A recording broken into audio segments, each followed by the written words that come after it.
কথাটো হল যেতিয়া 6 জনগোষ্ঠীৰ জনজাতিকৰণৰ প্ৰথম আৰম্ভণি হৈছিল অসম বিধানসভাৰ এটা প্ৰস্তাৱৰ জৰিয়তে আৰু সেই প্ৰস্তাৱটোকে সঁচা বুলি মানি লৈ কেন্দ্ৰীয় চৰকাৰে 6 জনগোষ্ঠীক জনজাতিকৰণৰ আইনখন সদনত পেশ কৰিছে।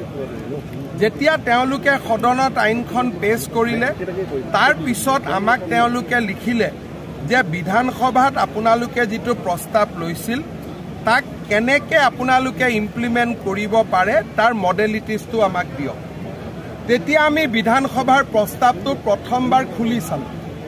তাতে আমি দেখা পালোঁ যে প্ৰাক্তন মুখ্যমন্ত্ৰী তৰুণ গগৈৰ দিনত বিধানসভাত প্ৰস্তাৱটো এনেকৈ লোৱা হৈছিল যে 6 জনগোষ্ঠীক জনজাতি কৰক, কিন্তু চৰ্ত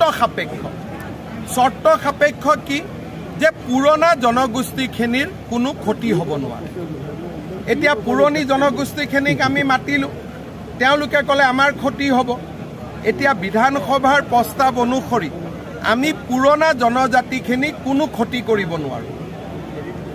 এতিয়া এই অদ্ভুত সিদ্ধান্ত এটা আমি কেনেকৈ ৰূপায়ণ কৰিম? গতিকে এপ্ৰিললৈকে আমি প্ৰচেষ্টা চলাম।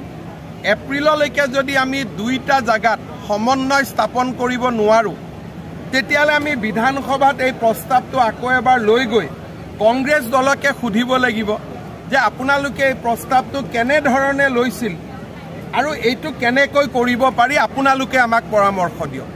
কাৰণ তেওঁলোকে ক'লে 6 জনগোষ্ঠীকো জনজাতিকৰণ কৰক আৰু পুৰণা জনজাতিক কোনো ক্ষতি হ'ব নোৱাৰে। এনেকুৱা প্ৰস্তাৱটো কোনেওতো বাস্তৱত কৰিব নোৱাৰে।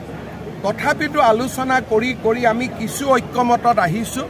এই সমস্ত প্ৰতিবেদন এপ্ৰিল মাহত আমাৰ মন্ত্ৰীসভাৰ গোটে অসম বিধানসভাত দাখিল কৰিব। যিহেতু প্ৰস্তাৱটো অসম বিধানসভাৰে আছিল, গতিকে আমি আকৌ অসম বিধানসভাক গৈ ক'ব লাগিব যে এইখিনি সমস্যা আপোনালোকে নতুন প্ৰস্তাৱ এটা গ্ৰহণ কৰক।